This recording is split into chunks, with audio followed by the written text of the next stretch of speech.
Alrighty, man. What's going on, everybody? It's your boy, Mr. DDG94. You're back with another reaction video. Today, we finna react to the NBA Street game nobody liked. I don't get why nobody likes Home Court. Home Court is the best basketball game EA put out on the 360.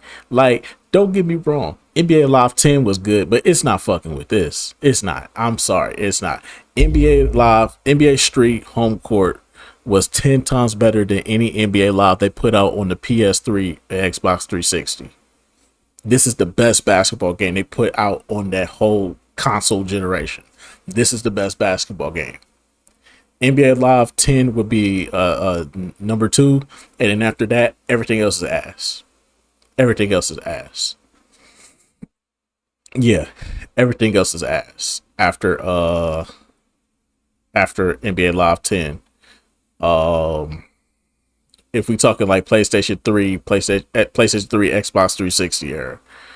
If we talking this era, the 7th generation era, I should say, yeah, this is the best basketball game they put out. The dribbling, the player models, the courts, the animations. This is the best basketball game they put out.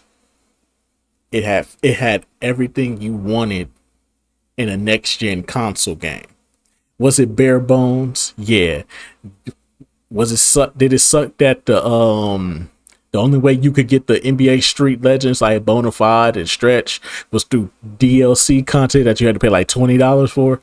Yes, absolutely. If you did not know, yes, the only way you could get the NBA Street Legends, you had to pay for them through DLC. But the game is no longer up on servers anymore, so you can't buy it no more. So now you just stuck with the NBA players, sadly. I like I said, I will admit this game is bare bones, so there's not that much to do with it compared to the other games where NBA Street V3, we had a dunk contest, volume 2, you had like 2 game modes you could play, do the NBA challenge, or you could create your own player and go across the globe and beat all the street legends and build a team up that pretty much becomes unstoppable. Like, yeah, I admit it. The older games, yes, they have more to offer, but just from a playing perspective, this was a fun ass game to play, and this was really a replayable game for me. Like, I don't care what a lot of people say. I replayed this game a lot. I fuck with. That's why I say the NBA Street series is the best basketball series of all time. Not 2K, not NBA Live, not Inside Drive, not Shootout, not NBA Ballers. It was NBA Street. 1, 2, 3, and 4, all bangers. All four NBA Street games are bangers. That's why it's the best basketball series to ever fucking exist. I don't care what anybody say. I stand on it. I will die on that hill. Show fortitude, baby. Fortitude all the way. Take that. Yeah, we take that.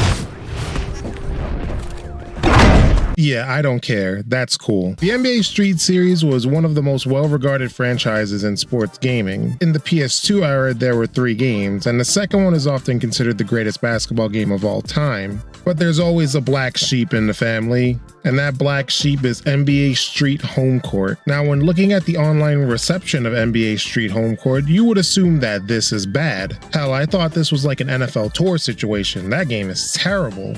But it's really not. Home Court decides to change the formula a bit in an attempt to evolve the gameplay. And even if you don't like the game, it should be commended for trying something different instead of just adding 2 or 3 new things to the regular NBA Street games and calling it a day. Of course, not everything is good, and let's start out with how it looks.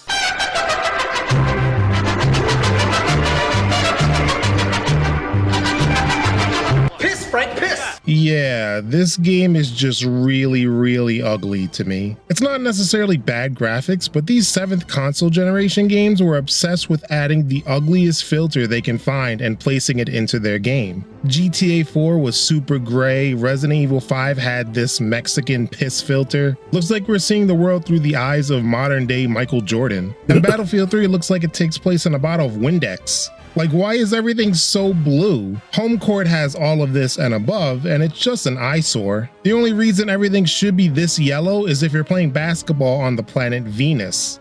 The only reason everything should be this blue is if Sub-Zero and Mr. Freeze pulled up to the court. The indoor gyms don't have this problem, so maybe this game takes place in a world where the outside world is going through a radiation outbreak or something. It's not even just the filters, some characters' faces look strange. Who the fuck is that guy? And there's this weird thing with the clothes physics. Like, it looks cool sometimes that the clothes have physics to them, but most of the time the clothes just warp around the player's body, seeping through on and off and turning into something that's really sharp.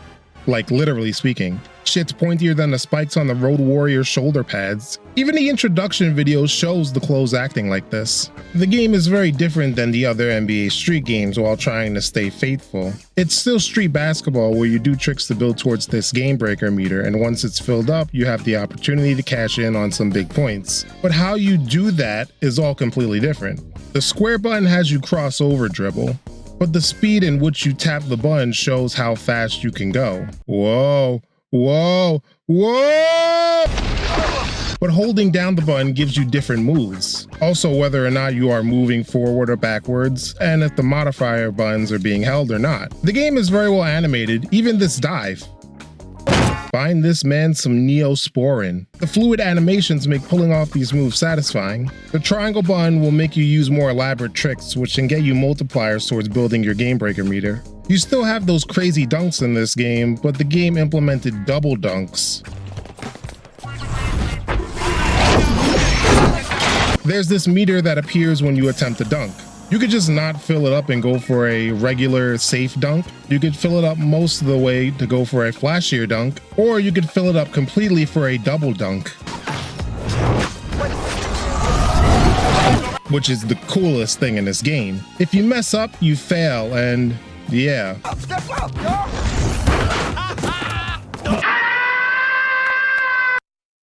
Can't think of a worse outcome than being put in a tree of woe on the rim. Double dunks are fun to pull off, though the meter gets blocked a good bit of the time with text for some reason. I can't see! Get out of the way! In the game, you'll notice teammates kneeling down. It's quite weird to be protesting in the middle of a basketball game, but then I realized you use this as a self alley-oop, and you can combine this with the double dunk. Once that game breaker meter is filled, you can activate it, and it works a little different than the other NBA Street games. The game breaker immediately takes a point away from your opponent, and it isn't a canned cutscene like in the other games. You have to build up the meter with tricks. The more meter you build, the more potential points you can get when you score a basket. So if you fill up the meter completely, it's 3 points plus 1 for the basket. You can combine this with the double dunk for 5 points.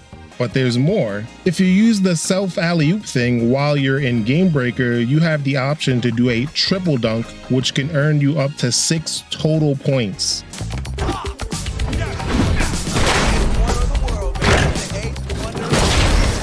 But that's not all, because if you lose the ball during a game breaker attempt, then now your opponent has a game breaker. This is the best use of game breakers in any NBA Street game in my opinion. NBA Street Home Court does new things, and there's a lot of fun to be had here. Unfortunately, the more you play this game, the more problems you start to notice. I'm about to get into the bad stuff. One of the things I hate about the NBA Street games in general is the lack of any sort of goaltending. It's stupid, and it encourages you to just sit in the paint and camp. This aspect is taken to the extreme in NBA Street Home Court. No matter if you are a small point guard or even a girl, anyone can goaltend and it's completely effortless. The only time you fail is if you accidentally bonk your head on the backboard. I don't even think you could block shots in the traditional way in this game. You can only goaltend, and that's completely crazy. This point is emphasized even more when you have to play games where you can only do jump shots. Playing these type of games is a complete drag because the whole game is just Get that shit out of here! Get that shit out of here! Get that shit out of here! Get that shit out of here! Get that shit out of here! look how many blocks there are. Hey. The only way I found to make these games go by faster is to run under the rim and do this weird backwards. Yeah, that's all you have to do. The game counts this as a jump shot, so there you go. If you want a good strategy for playing this game, you got to get Diana Taurasi. Diana Taurasi has a maxed out jump shot, so that means her shit automatic. No matter how you release it, you could release it early, you could release it late. It's going in no matter what. The only way you can stop that shit is if they block it. The best thing to do in a shots only game is just go under the basket and then just throw that bitch up. Cause she automatic, so she never gonna miss. So it's best to do it that way. Diana Taurasi, I think Kobe is also automatic too. Yeah, once you get Kobe, you don't need Diana Taurasi no more. Because Diana Taurasi, well, she automatic. You don't really need her. Once you start getting to like Ray Allen, once you get to the level, you start getting like the Ray Allens, the Paul Pierces, the Kobe's, the Melos. Diana Taurasi is no longer useful. She's only useful for like the first 2 levels. So once you get to that 3rd level where you start getting the good players, yeah, it's pretty much GG's from there. Unless you upgrade your player, your creative player, and make his jump shot automatic as well. Then yeah, you really don't need her then. Shooting the ball in home court is the most worthless thing ever. And in addition to goaltending, the double dunk is also to blame. Double dunking the ball gives you 2 points, the same amount as if you were to shoot the ball beyond the arc. Once you get used to how the double dunking meter works, you'll succeed at over a 90% clip, especially when you use a player with a high dunk rating.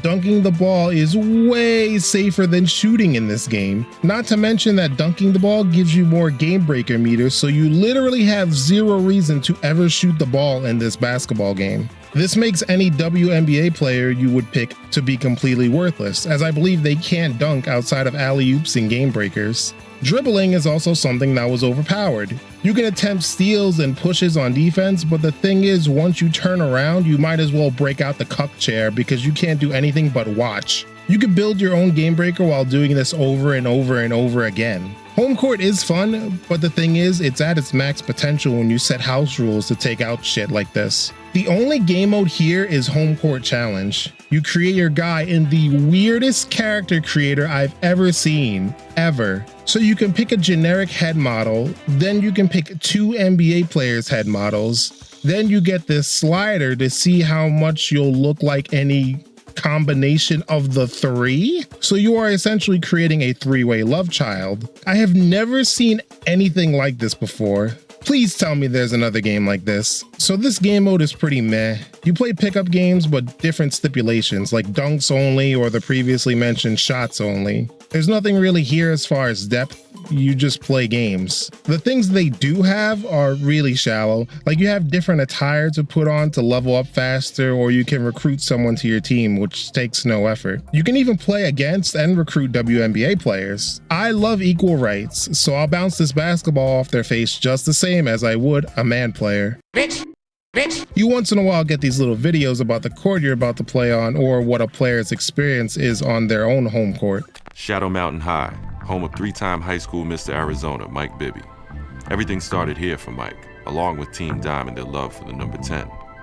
You can't get better unless you challenge yourself, and Mike chose to challenge himself by running with the older guys, getting taunted and pushed around until he had developed his game enough to do some pushing of his own, like pushing his high school team to the state chip. But there's no real narrative besides the same thing you've heard 4,739 times in the past. An aspiring underdog baller looks to get noticed. No cutscenes of a narrative or anything like that. Despite the game being called Home Court and everyone having their narration of their own home courts, you'd think you would be able to create your own and defend it, but no such thing exists in this game. And that's really all there is besides just playing regular pickup games with slight variations on the rules. NBA Street Home Court is a game that had great potential. It's not as bad as people make it out to be, but at the same time, it's not as great as others in the series, earning its black sheep reputation. It seems this game was rushed because it feels like some sort of tech demo at times. There are no NBA legends in this, and sometimes the games just start with no introduction or anything. They just start. I think there could have been a great sequel if EA would have pursued it. The potential is all there. Just add real game modes, clean up some of the BS aspects of the gameplay, and of course get rid of the icy hot filters.